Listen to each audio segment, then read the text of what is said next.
ইয়া ওমর আল ফারুক, আমার মনিবের নাম হচ্ছে মুগীরা ইবনে শুবা। সে প্রতিদিন 4 দিরহাম করে আমার কাছে চার্জ করে। এত টাকা চার্জ করে কেন? উনি জিজ্ঞেস করলেন, তুমি কি কাম পারো? আমি খঞ্জর বানাইতে পারি। খঞ্জর চিনেন?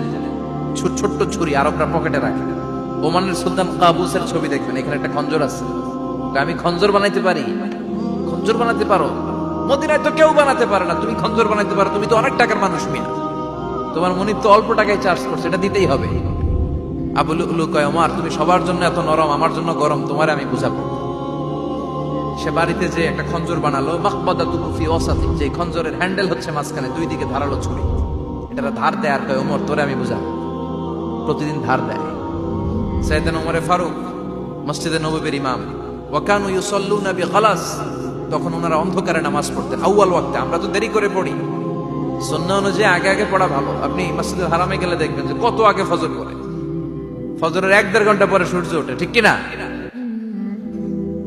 তো সে একবার ছদ্মবেশে ফজরের সময় প্রথম কাতারে যে হাজির, আসলে কিন্তু মাজুসি, সূর্যের পূজা করে। খঞ্জরটা নিয়ে এসে দাঁড়ালেন। ওমরে ফারুক ফজরের সময় ঢুকলেন, বললেন আকিমিস সালাহ, একামত দাও। একামত দেয়া হলো। ওমরে ফারুক আল্লাহু আকবার বলে অন্ধকারে ফজরের সালাত শুরু করলেন। প্রথম রাকাত যখন পড়ে ফেললেন, রুকুতে যাবে, ইন দা মিন টাইম সে খঞ্জর বের করে ওমরে ফারুককে 3টা স্টেবিং করেছে।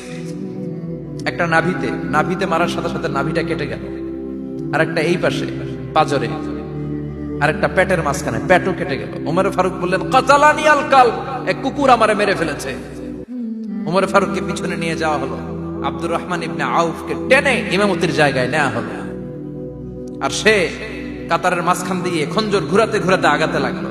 ওর খঞ্জরের আঘাতে 7 থেকে 8 জন সাহাবী স্পট ডেড, জায়গায় শেষ। ওমরে ফারুক বেহুশ।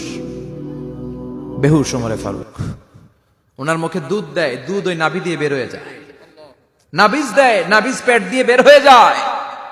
রাষ্ট্রীয় চিকিৎসকরা বুঝতে পারলো উনি আর বাঁচবে না, বেহুশ। সবাই দাঁড়িয়ে আছে। কি হয় আমাদের আমিরুল মুমিনিনের? 10টি বছর তিনি অর্ধ পৃথিবীর শাসন করেছেন, উনার ভয়ে বাঘে মহিষে এক ঘাটে পানি খেত। হুশ ফেরার পরে ওমরে ফারুক বলেন, আমারে মারছে কে?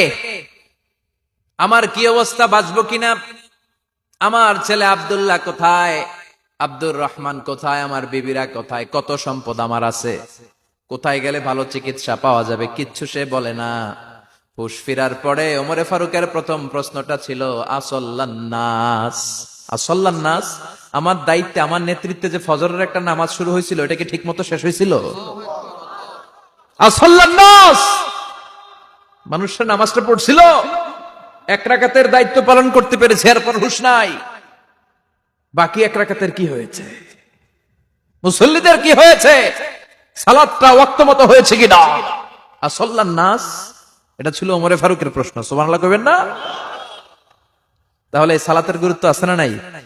সর্বপ্রথম এই সালাতের ব্যাপারে in the day of judgement আমাদেরকে প্রশ্ন করবে কে? সালাত কায়েম করো, সালাত কায়েম করো, হবে সম্মানী তুমি, হবে জান্নাতি তুমি, হবে সম্মানী তুমি, হবে জান্নাতি তুমি, দিবে কাল হাসরে শীতল ছায়া আরশে আজিম, রাব্বিয়াল আলা, রাব্বিয়াল আযীম, রাব্বিয়াল আলা, রাব্বিয়াল আযীম। সুবহানাল্লাহ পড়েন। এজন্য নামাজ, এই নামাজ যাতে মিস হয়ে না যায়। সব মিস হতে পারে, নামাজ মিস হতে পারে না। আল্লাহ তুমি বুঝার তৌফিক দান করো।